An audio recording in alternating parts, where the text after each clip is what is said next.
আসসালামু আলাইকুম প্রিয় এইচএসসি 2026 সালের পরীক্ষার্থীরা, জানুয়ারি থেকে আমাদের শুরু হচ্ছে টেস্ট পরীক্ষা। অলরেডি অনেক কলেজ কর্তৃপক্ষ তাদের রুটিনটা পাবলিশ করে দিয়েছে। শিক্ষার্থীরা অলরেডি জানে যে কবে নাগাদ টেস্ট পরীক্ষাটা শুরু হচ্ছে। অনেক কলেজ কর্তৃপক্ষ পাবলিশ করে নেই, হয়তো দু একদিনের ভিতরেই পাবলিশ করে দিবে। তো সামনে টেস্ট পরীক্ষাকে কেন্দ্র করে হিউজ পরিমাণ শিক্ষার্থী এই মুহূর্তে আমাদের কোর্সে যুক্ত হচ্ছে।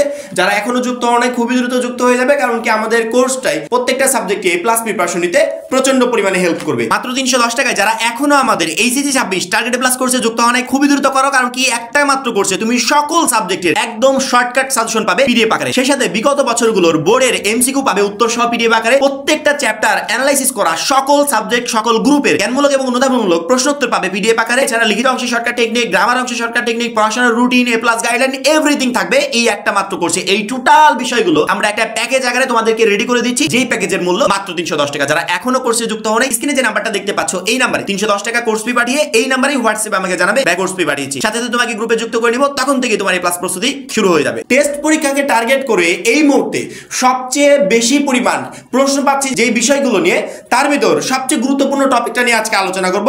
সেটা হচ্ছে আমাদের পাস মার্ক নিয়ে। কারণ কি কথা হচ্ছে, টেস্ট পরীক্ষায় পাস না করলে কখনো বোর্ড পরীক্ষায় অংশগ্রহণ করা যাবে না। সেক্ষেত্রে টেস্ট পরীক্ষায় আসলে সঠিক পাস মার্কটা কত এইটা নিয়ে প্রচুর পরিমাণে প্রশ্ন। দুই পত্র মিলে একসাথে পাস নাকি আলাদা আলাদা পাস করতে হবে? সিকিউ এমসিকিউ আলাদা পাস করতে হবে সেটা জানি, কিন্তু দুই পত্র মিলে একসাথে নাকি আলাদা পাস করতে হবে? যে সাবজেক্টগুলোতে প্র্যাকটিক্যাল আছে সেখানে এমসিকিউতে পাস কত, সিকিউতে পাস কত, যেগুলোতে প্র্যাকটিক্যাল নাই সেগুলোতে এমসিকিউতে পাস কত, সিকিউতে পাস কত। অর্থাৎ সঠিক পাস মার্ক নিয়ে বিভিন্ন রকমের প্রশ্ন। এক একজন এক একভাবে উত্তর দেওয়ার চেষ্টা করে, শিক্ষার্থীদের মাঝে বিভ্রান্তি থেকেই যায়। তবে আশা করি আজকের ভিডিওটা যে সমস্ত শিক্ষার্থীরা দেখবে তাদের এইচএসসি 26 ব্যাচের এই পাস মার্ক নিয়ে টোটাল কনফিউশনগুলো দূর হয়ে যাবে। অর্থাৎ সকল সাবজেক্টে কোন সাবজেক্টে কিভাবে পাস হবে, কোন পত্রে কিভাবে পাস হবে, এভরিথিং নিয়ে আজকের ভিডিওতে আমরা আলোচনা করব। প্রথমেই আমি যদি 100 নম্বরের কথা বলি, আমরা ছোটবেলা থেকেই জানি যে 100 নম্বরের ভিতর কোনো শিক্ষার্থী যদি 33 উঠাতে পারে সেক্ষেত্রে সে পাস করে যাবে। সেখানে ইংরেজি প্রথম পত্রে তুমি যদি 100-র ভিতর 33 উঠাও পাস, ইংরেজি দ্বিতীয় পত্রে 100-র ভিতর 33 উঠাও পাস। এই জায়গাতে আবার প্রশ্ন থেকে যায় যে দুই পত্র মিলে কি একসাথে পাস দিবে নাকি আলাদা আলাদা পাস করতে হবে?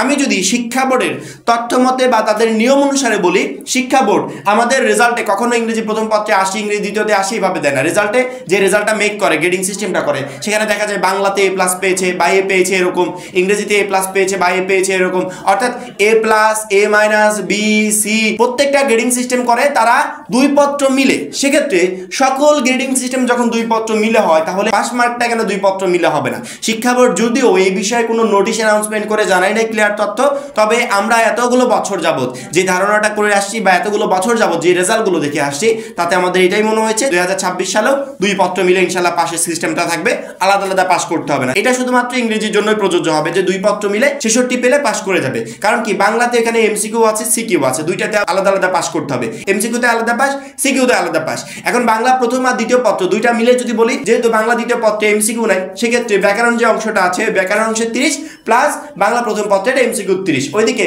সিকিউ প্লাস সিকিউ দুইটা পত্রের 70। এইভাবে পাশের সিস্টেমটা হবে যে দুইটা পত্রের এমসিকিউ, দুইটা পত্রের সিকিউ।